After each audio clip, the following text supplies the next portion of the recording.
Hello student, तो आज के वीडियो में हम लोग बात करेंगे मास्टरमाइंड क्लासेस 0.1 पर फिजिक्स के यानी भौतिकी के चैप्टर नंबर 5 के, जिसका नाम है विद्युत धारा के चुंबकीय प्रभाव। इसके ऑब्जेक्टिव जो क्वेश्चन बिहार बोर्ड 2026 में एग्जाम होने वाला है, उसका जो भी VVI क्वेश्चन होगा उसी को हम लोग देखेंगे आज इस वीडियो में। 25 को क्वेश्चन देखेंगे, ये सभी VVI है आपके एग्जाम पॉइंट ऑफ व्यू से। पहला क्वेश्चन है, घरों में विद्युत धारा से दुर्घटना किसके कारण होती है। तो घर में जो विद्युत धारा से दुर्घटना होता है यानी करंट से, उसका जो है से कि कारण रहता है शॉर्ट सर्किट, यानी बी इसका आंसर हो जाएगा। बी इसका आंसर हो जाएगा ए का।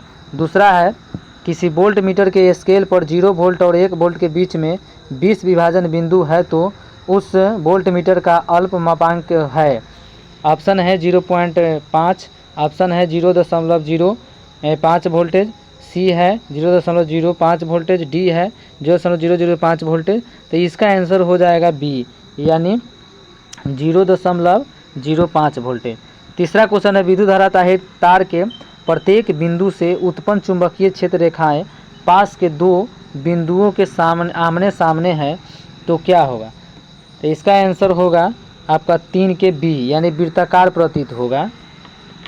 अच्छा, चौथा क्वेश्चन है, विद्युत मोटर परिवर्तित करता है, यानी जो हमारा मोटर होता है, जो हम लोग उपयोग करते हैं मोटर को, वो किस एनर्जी को किस एनर्जी में बदलता है। मतलब देखिए, ये जो है विद्युत मोटर, वो विद्युत ऊर्जा को यांत्रिक ऊर्जा में बदलता है, यानी हम उसको लाइट बिजली देते हैं और वो नचाता है, तब जो है से कि इसके विद्युत मोटर जो है से कि काम करता है। तो इसलिए इसका आंसर हो जाएगा बी ऑप्शन। अगला क्वेश्चन है पाँचवा, किसी पास में विद्युत धारा प्रवाहित करने पर पास के अंदर सभी चुंबकीय जो क्षेत्र रेखाएं होता है कैसे होता है। तो ऑप्शन है विपरीत दिशा में होती है। तो 5 के यहाँ आंसर हो जाएगा एक ही दिशा में होती है, यानी सी आंसर हो जाएगा 5 के। अगला क्वेश्चन है छठा, चुंबकीय क्षेत्र चुंबक के 2 ध्रुव पर होते हैं। ऑप्शन ए महत्तम, बी निम्नतम, सी सामान्य। तो 6 के आपका आंसर हो जाएगा ए, यानी कि महत्तम होता है ध्रुव पर। सबसे ज़्यादा जो है चुंबकीय ध्रुव पर ही चुंबकीय जो है से कि गुण पाया जाता है। अगला क्वेश्चन है सातवां, विद्युत फ्यूज विद्युत धारा के किस प्रभाव पर कार्य करता है। तो ये विद्युत फ्यूज जो होता है, जो हम लोग घर में उपयोग करते हैं, स्विच बोर्ड में लगाते हैं, तो ये जो है ना उष्मीय प्रभाव पर काम करता है, यानी हीट के कारण, उष्मा के कारण जो है वो गल जाता है। यदि करंट का मान ज़्यादा हो गया, ओवरलोडिंग हो जाता है, तो वो गल जाता है, उष्मा के कारण वो गल जाता है, इसलिए इसका आंसर हो जाएगा उष्मीय। 8वां क्वेश्चन, हमारे घरों में जो विद्युत सप्लाई होती है वह है कितना वोल्टेज होता है। तो हमारे घरों में जो सप्लाई होता है वोल्टेज, वो 220 वोल्टेज पर प्रत्यावर्ती धारा होता है, यानी इसका आंसर हो जाएगा 8 के सी, यानी 220 वोल्टेज प्रत्यावर्ती धारा कहने का मतलब AC। अगला क्वेश्चन है 9 नंबर, अगर विद्युत धारा पूरब से पश्चिम की ओर प्रवाहित हो रही है तो पूर्वी सिरे से अवलोकन करने पर चुंबकीय क्षेत्र की दिशा तार के लंबवत होगा।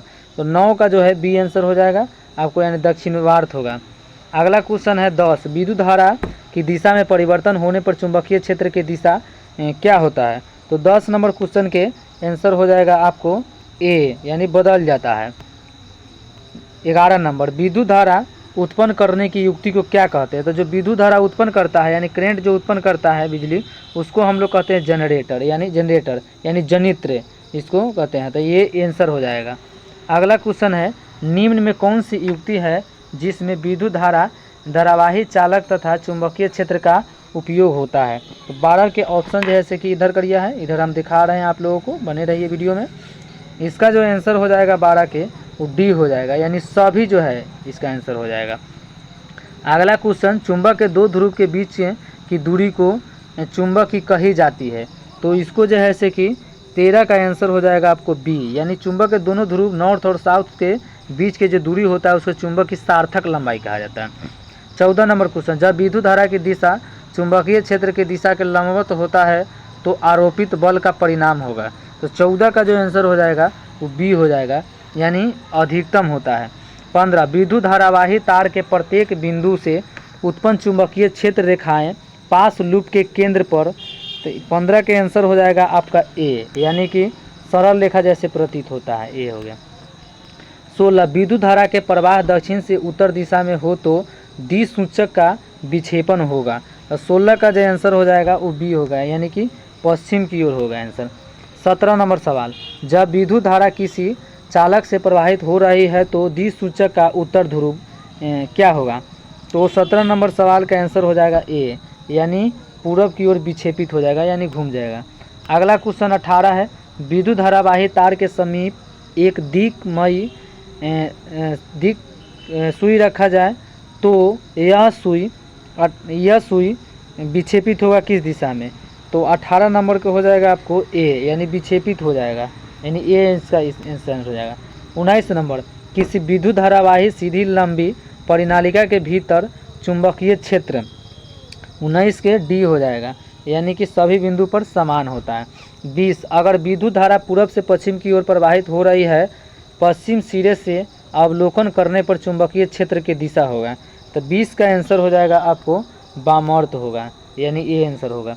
21, यदि सीधे धारावाही के पास दाएं बाएं या बिंदु ए और बी है, दिक्सूचकों को ए और बी के पास ले जाने पर दिक्सूचकी की सुई में क्या होगा? तो 21 के आपको आंसर हो जाएगा सी, यानी दोनों बिंदुओं पर विपरीत दिशा में विक्षेप होगा। 22 नंबर, फ्लेमिंग के बाएं हाथ का अंगूठा नियम से किस दिशा को संकेत करता है? तो फ्लेमिंग के बाएं हाथ के नियम के अनुसार अंगूठा जो होता है वो जो है से कि सी, यानी बल को जो है से कि इंगित करता है, बल को दर्शाता है। 23 नंबर, सीधे चालक तार पर चुंबकीय क्षेत्र से लगने वाले बल की दिशा जानने के लिए उपयोग किया जा सकता है। तो यानी सीधा चालक तार से किस चुंबकीय क्षेत्र किस दिशा में जा रहा है, इसको जानने के लिए हमको जो है से कि फ्लेमिंग के बाएं हाथ नियम का उपयोग करना पड़ता है, उसी से पता चलता है। 24 नंबर सवाल है, विद्युत जनित्र में यांत्रिक ऊर्जा को किस ऊर्जा में परिवर्तित किया जाता है? यानी विद्युत जो जनरेटर होता है उसको यांत्रिक ऊर्जा से किस ऊर्जा में वो बदलता है? तब विद्युत ऊर्जा में बदलता है, यानी सी आंसर हो जाएगा। 25 नंबर सवाल है, किसी धारावाही कुंडली के गर्भ में चुंबकीय पदार्थ को रखने पर किस प्रकार के क्षेत्र उत्पन्न होगा? तो 25 नंबर के आपको आंसर हो जाएगा सी, यानी प्रबल चुंबकीय क्षेत्र होगा। आज के वीडियो में हम लोग इतना ही। फिर नेक्स्ट जो क्वेश्चन है 50 तक क्वेश्चन है, जो 25 को बच रहा है उसको नेक्स्ट वीडियो में बताएंगे। तब तक के लिए आप मास्टरमाइंड क्लासेज को सब्सक्राइब कीजिए, लाइक कीजिए, अपने दोस्तों में शेयर कीजिए। ये कंटिन्यू इस चैनल पर आपको परीक्षा तक जो है 10वां के हर एक विषय का चैप्टर बाय चैप्टर डाला जाएगा, इसलिए इस वीडियो को ज़रूर देखिएगा। Thank you.